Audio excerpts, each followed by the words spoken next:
everyone, and welcome to How Did We Get Here, showing on ThinkTech Hawaii. I am the host of this program. This is a continuing program. My name's DeSoto Brown. I am the Bishop Museum historian, and I'm also the curator for the Archives Department at Bishop Museum here in Honolulu. And the images I'm going to be showing you today come from a combination of my own personal collection, as well as pictures and scans of different objects that are from Bishop Museum archives where I work. And today I am talking, the show is called In the Groove, which is a reference to recordings. And I'm specifically going to be talking about a very brief history of Hawaiian records. And to start us off, this image is a very good way for us to start this discussion. I'm not going to be playing any music for you, but I'm going to be showing you photographs primarily of record labels and record album covers to talk about the different technologies that have been used to record Hawaiian music and why it's important. And this guy, as I said, is a very good way to start because this is an introduction to what is Hawaiian music? How do we define that? Well, Hawaiian music, for the purpose of this program, is going to be defined as a combination of some traditional indigenous Hawaiian elements from Hawaiian culture combined with outside elements like stringed instruments in particular, which are not native to the Hawaiian Islands, which were introduced by outside people after 1778 to Hawaiian culture. But Hawaiian people adapted and adopted those instruments from elsewhere and turned them into a form which we recognize today as Hawaiian music. This man is a good indication because he's playing a metal-bodied acoustic steel guitar. And this picture was taken about 1930, not here in the Hawaiian Islands, but elsewhere in the United States. And that also is very important for our story because a lot of Hawaiian musicians traveled elsewhere to perform, to spread the popularity of Hawaiian music, and to also record it, because recordings were made not only here in Hawaii, but elsewhere too. And the steel guitar, very famous instrument, which became popular throughout the world. The guitar was not invented here, but the style of playing it that you see in this picture was invented here and is acknowledged as having come from Hawaiian people. So, what are we talking about? Records? Well, I'm going to be showing you a lot of record labels like this one. This one dates from the late 1940s, and it's a very good example of what I'm talking about from a particular time period. This is a label for a 78 RPM disc, recorded disc. They were 10 inches across. This size and speed of recording was standard from the early 1900s up to the late 1950s. Millions and millions of 78 RPM discs were released. And as I said, they were the standard throughout the world during this time period. 78s didn't come with covers. 78s didn't come with any other additional information. They just were a record with a paper sleeve, and it was the labels which gave you the information, like this one. Most of the labels were not as decorative or attractive as this one, but some of the labels artistically were very interesting, and this one is a really good example of that. This was a local recording company, and it was not too prolific. It didn't issue a lot of records. And as you can see, Al Kealoha and his Singing Surf Riders, the name is part of the label design. So Al Kealoha Perry was one of the major people that recorded on this Aloha label. And I personally really like not only the combination of the bright yellow and red, but also the surfer logo with Diamond Head in the background. So let's get started with the beginning of Hawaiian records. But first, let me tell you that Hawaiian music began to be performed outside of just the Hawaiian Islands in the 1800s. And people were traveling not only to perform music, but also to demonstrate the hula even as early as like the middle to late 1800s outside of Hawaii. This group of musicians traveled to perform at the 1901 Buffalo, New York exposition. And if you notice, look at the instruments they're playing. You see instruments we're still familiar with today that we associate with Hawaiian music, with the guitar and the bass, or in this case, this is possibly a cello right in the center. And then people are holding, some of the men are holding ukulele, which is an instrument developed here from a Portuguese instrument. But you also will notice that they have flutes, and they also are holding violins. These are instruments popular for Hawaiian music at the time, which today we no longer associate with it. The reason this picture is also important is because from 1901, it's right about when Hawaiian records began to be made. And I'm not going to get into a lot of the technology of this time period because that's more than I can discuss, although I am going to talk about that more. But that leads us into the first Hawaiian records. And here is the label from one of those early records. At the time, in the early 1900s, there were two main record companies in the United States. They were Columbia Records, as you see here, and Victor Records. There were a lot of other smaller recording companies, but these two were the big ones. This is from possibly about 1908. And what's important here is that while this is a national American company, if you look on the label, you'll see the words recorded in Hawaii. Columbia and Victor sent groups of technicians out to record a lot of different styles of music at this time period because they were trying to sell music to as many customers as possible. They traveled to other countries to record music, even, and they came out here. So, this is one of those early records. And you'll notice that it is attributed to Mr. Thomas Carter and the Ka'ai Glee Club. Glee clubs were also a very popular musical form or type of genre here in Hawaii from the 1800s into the early 1900s. So this style of music was also very indicative of what was going on in Hawaiian music then. And there may be little or no instrumental accompaniment to these glee clubs because for the most part, they were just groups of men who sang, in some cases, a cappella. And here's a recording from the other major company, the Victor Record Company. This dates from 1908 or later. Again, this is a glee club, a male glee club, which is the W.S. Ellis, William Ellis was his name, and the Ellis Brothers Glee Club.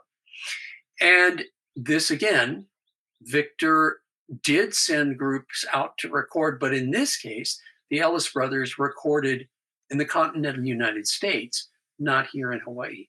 And I need to point out that these records were not intended just to sell to Hawaiian people here. They were intended to sell to everybody in the United States and internationally. And in fact, Hawaiian music was becoming, by the early 1900s, very popular. And between 1915 and into the early 1920s, Hawaiian records were so popular in the USA that in some cases they were the best selling type of records. And they were so popular that record companies issued small paper catalogs of just Hawaiian records to the public. So if you went into a record store anywhere in the USA, you could get a little pamphlet like this one, a little leaflet. This is from the Pathé Company, which was a French recording company, but it also had an American subsidiary.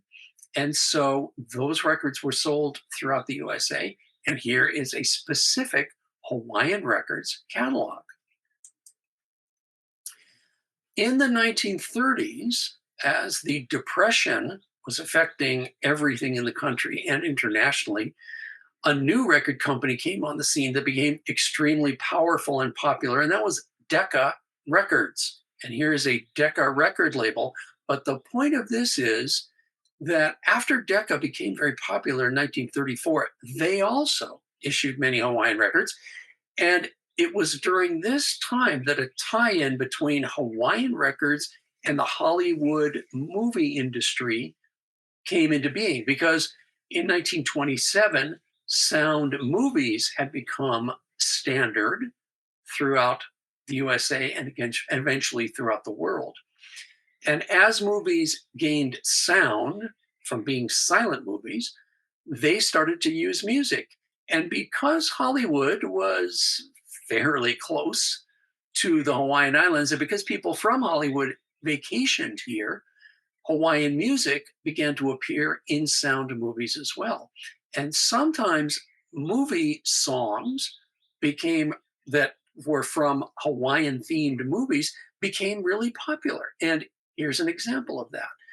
In 1937, the film Waikiki Wedding was released, and you see a lobby card on the right side here showing you in the center Bing Crosby, who was the star of the film and who was a hugely popular recording artist.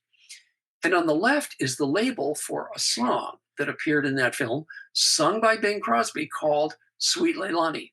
This song was a huge hit. And while it was written by a haole man who happened to be living here at the time, whose name was Harry Owens, it still has a Hawaiian theme. And the recording of it by Bing Crosby, he was accompanied by a Hawaiian group, Lonnie McIntyre and his group. Lonnie McIntyre was Hawaiian. They sang backup and they played Hawaiian instruments for him. This song was so popular, it sold over 1 million copies, which at the time was exceptionally large. And it won the Academy Award for Best Song from a Film from 1937. So this is how influential Hawaiian music was at that time. So those were some of the national record labels. Now I want to talk about some of the local recording companies. And the very first local recording company to produce records here was called Hawaiian Transcription Productions. This is a photograph from its Seoul recording studio from 1936, which is when Hawaiian Transcription Productions began. And this is how simple the technology was at the time. This room, in which we see a piano and then the woman standing at the microphone, was where all the musicians stood to perform. And they sang usually into a single microphone. And then in that small booth in the back left corner, that's where the guy is actually running the technology that recorded the sound. This was before anything digital. This is before magnetic tape. So there were no tape recordings. A man started a disc turning on a turntable. He put a needle on it, and the needle, responding to the electronic impulses of the recording people, moved up and down and actually cut a groove into the disc. That's why the expression "in the groove" came into being, meaning you are doing something good and you are right into it. It comes from this technique, this technology used to make records at the time. And the Hawaiian Transcription Productions Company was a part of the Honolulu Advertiser newspaper. And on the right, you see a photograph of the Advertiser newspaper's building, which was on Kapiolani Boulevard at South Street. And it's still standing, although the Advertiser no longer uses it. It's not used for newspapers anymore. On the left, you see a leaflet from the 30s showing the Hawaiian Transcription Production records, which were available at the time. And Hawaiian Transcription Productions began as part of radio station KGU, which was also owned by the Advertiser and was also housed in the Advertiser building. And at the time in the United States, it was very common for newspapers to also own radio stations. And KGU had been one of the first two commercial radio stations to go on the air in the Hawaiian Islands in 1922. And it still survived and was going strong in the 1930s, when it also became a record company. And here's a label for one of the Hawaiian transcription production records. And it has a beautiful design to me of Ilimale with Maile wrapped around them. So there are two Ilimales with green Maile leaves. And this shows, because those are both native Hawaiian plants, which were used by Hawaiians traditionally in ancient times for lei, this shows how indigenously oriented the record company was, which I find very appealing. And you'll notice too, at the top of this record label, it says the Voice of Hawaii KGU radio artist. That again is an association with this radio station.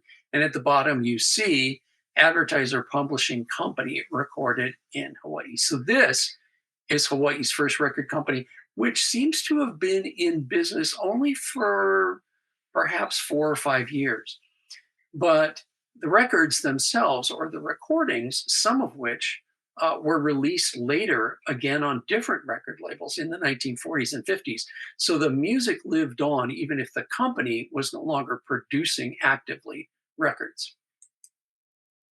There were other record companies that followed Hawaiian Transcription Productions, or HTP. Here is one of them, and I'm only going to be able to show you two out of a many that existed. Again, we're still in the time period of 78 RPM discs. This is the 49th State Record Company, which is a very strange title for a record company, because we all know that Hawaii is the 50th state in the United States. Well, that didn't happen until 1959. But starting in the late 40s, there was a very strong push for Hawaii to become a state so that local residents would have full citizenship rights in the United States, which they did not when Hawaii was a territory. And in the spirit of optimism, a number of things began to use the term 49th state, because there were 48 states in the US at that time. And so it was so positive and so optimistic, people were saying, hey, we're the 49th state. Well, it didn't turn out that way. But anyway, that's why this record label had this name. It was quite prolific. It produced records throughout the 1950s, and you could still buy these in record stores in the 1970s, although in different formats. They weren't 78s anymore. And here is another example, as I mentioned earlier, of a tie-in with Hollywood, because this song is also from a Hollywood movie that was released in 1951 called The Bird of Paradise. And you can see in the label that that is referenced. And this is a song called Kalua, which again was written for a film by a composer in Hollywood. But in the film, there were actual Hawaiian musicians and performers. And so there is an actual tie to Hawaiian culture, and Hawaiian lyrics were written for this in addition to the original English lyrics.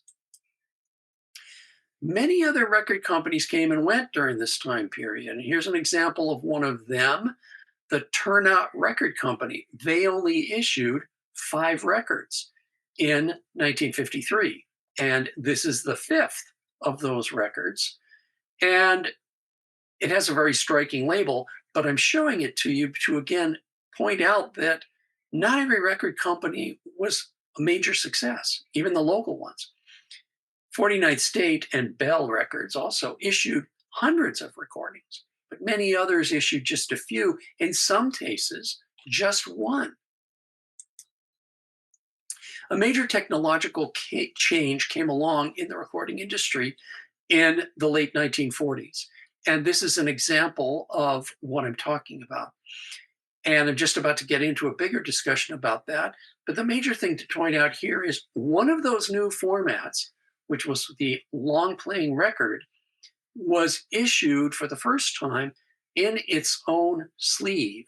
And this is a 12-inch record, so it required a 12-inch sleeve that was made from thin cardboard stock.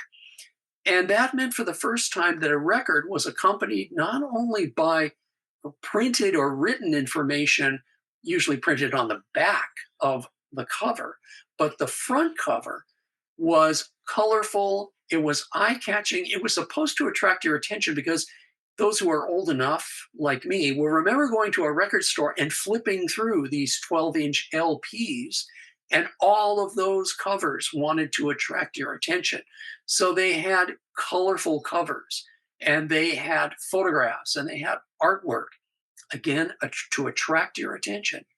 This picture is of a record from the late 1950s, and it's important because the main performer on this record is Gabby Pahinui, who you see in the lower right corner. And I'm going to be talking about Gabby in again and more in just a minute. But this was before he became very popular and well known in the 1970s. Here are labels that indicate or that are from those two different new competing types of records. And I mentioned Columbia and Victor Records earlier. Well, they were still very important record companies in the late 1940s, and each of them came out with a new technology, a new size and speed of record. Columbia issued for the first time 33 and a third RPM records, which were 12 inches. And Victor, at the same time, came out with 7-inch 45 RPM records. These labels are from both of those. On the left is an LP or long playing record. It doesn't appear much different from the 78 labels I've already been showing you, but what was very important about long playing records was they had more than one song per side, which had been standard with 78s. And as you can see in the label on the left, there are 5 songs listed here. Well, that wasn't that many because you could put lots more songs per side of a record than that on a 33 and a third LP. On the right, the 45 RPM disc was intended to be proprietary at first to RCA Victor. They were the only ones making the record players that would play these records. And because they wanted to try to control that market, they made them with a very large hole in the center that initially couldn't be played on other types of record players. Well, within a few years, all of that fell apart, and all record companies began issuing all 3 records, 33, 45, and 78, although 78s went out of use by the late 1950s. So here's the cover of an LP from the early 1960s. And again, it gives you more information because now records are being sold with these covers. The woman that you see here on this cover is named Noelani Mahoe. She made her career specialty or her focus traditional Hawaiian songs. That's why this says folk songs of Hawaii, because this is not so much hapa haole, this is not so much modern music as it is 19th century and early 20th century Hawaiian compositions. Noelani went to school at the University of Hawaii at Manoa in the 1950s to study Hawaiian language intensively so that she would become fluent in it, which she did. And she relied on the instruments that were popular in the 19th century, again, as you see here, the guitar and the other stringed instruments. Also notable is the Tradewinds Record Company, which issued this record, made a point of always printing on their sleeves or on the inner paper sleeve the Hawaiian language lyrics to these traditional songs, which had never been copyrighted, because they wanted people to be able to continue to sing them and to learn the correct lyrics in Hawaiian. Here's another LP cover, but it's a very different departure from what I just showed you. This is from the middle 1960s. This is Don Ho. Don Ho was very non-traditional. Don Ho was Hawaiian. Don Ho did sing Hawaiian songs. Don Ho did use some aspects of Hawaiian music, and it's very skillfully, but he was much different in his approach because he sang songs in English too. He kind of patterned his performances and his persona on Dean Martin, who was a very popular singer and comedian and actor from that time period. And Dean Martin performances, he often acted as though he was drinking alcohol and was a little drunk while he performed. Well, Don Ho did the same thing with his group, the Elites, because they performed at Duke Kahanamoku's nightclub in the International Marketplace in Waikiki, which is where this album was recorded live. And it was kind of boozy, it was kind of naughty, and it was not sticking to traditions. Don Ho's big popular song of the time, which was nationally popular in the United States, was called Tiny Bubbles. It had nothing to do with Hawaiian culture, even though it was sung partly in Hawaiian and mostly in English. But it was because it was a breakaway from tradition, and this is a very good indication of that. However, in the early 1970s came the Hawaiian Renaissance, when there was a feeling of wanting to go back to roots and go back to traditions and to turn away from American style music and to turn away from popular Hawaiian music in English. And one of the focuses at that time was slack key guitar. Slack key guitar was a type of guitar playing developed in the 1800s. And the major proponent of this was Gabi Pahinui. Gabi had been performing professionally since the 1940s, but by the 70s, and he was very skilled at performing Hapahali music, but in his basic, most traditional form, he played slack key guitar. And this particular album was very important in the Hawaiian Renaissance as a slack key guitar album. Gabi was so popular at the time that it wasn't necessary to put anything else on the cover of the album except just the word Gabi. And unlike the Don Ho album you just saw, this is emphasizing tradition. It's emphasizing not glitzy, not glamorous, not colorful.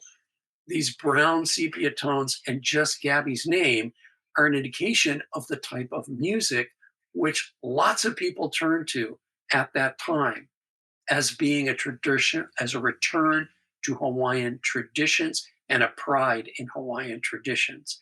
And I can say that I have a personal connection to this album because the three business partners who produced it, one of them was one of my brothers. So I was present during the time period of Panini Records existing.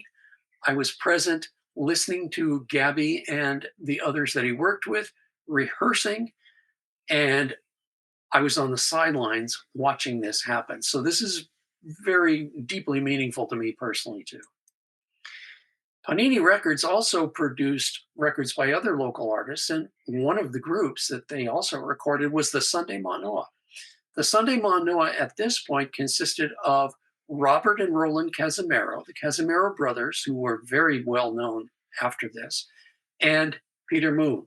And again, to emphasize the localness of this group and the localness of their recordings, a tie-in was made with a Chinese product, which was very popular here, which was Chinese preserved seeds or cracked seed, or crack seed, as we called it then. The Yiklung Company was the major seller of crack seed products in Hawaii. And so there was a tie-in with the very well-established Yiklung Company to again emphasize the localness of this group and what they were doing. And another of many groups popular in the 1970s, the Beamer brothers, Keola and Kapono Beamer. And again, there's no glamour here. The brothers did become more sophisticated and more glamorized, you might say, as their careers continued. But this picture is totally local. It's just the guys just walked outside of a house. They stood against the water tank that was providing water for the house through catchment from the drains on the roof. They're just wearing what they happen to be wearing, and they're posing for their picture. And their songs that are listed on the cover here are a mixture of traditional Hawaiian and then modern songs in English that are from this time period, again, emphasizing slack key guitar and emphasizing traditional Hawaiian music.